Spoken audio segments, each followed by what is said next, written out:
What is consumer behavior? Or before we ask that, what is behavior?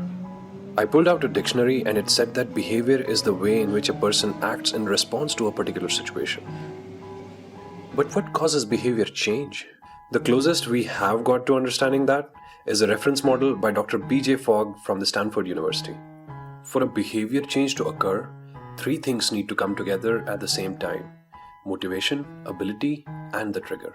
For example, if we plot human behavior as high motivation, low motivation, hard to do, and easy to do, the trigger line of actions follows this kind of trend.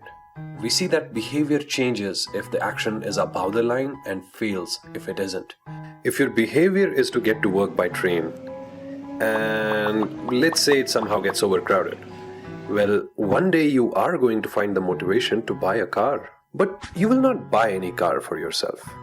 You know you don't have the money set aside. Wouldn't it be cool if you just had to pay the money later? Yes, someone heard you and they gave you the ability to pay later.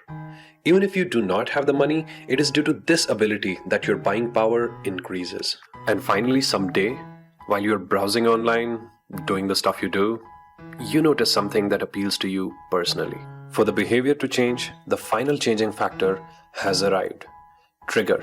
When trigger strikes, we have all three of the behavior changing factors. The consumer behavior has now changed from not wanting to buy a car to making a purchase decision.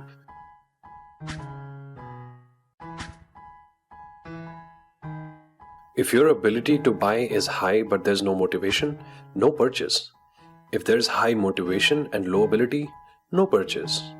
Of course, it's the same thing for low ability and low motivation. But if there's high ability and high motivation to buy a product, then all it needs to sell your product is the trigger you provide. Changing consumer behavior is a very big challenge. But trust me, when you go about it, you'll find that it's actually worth it.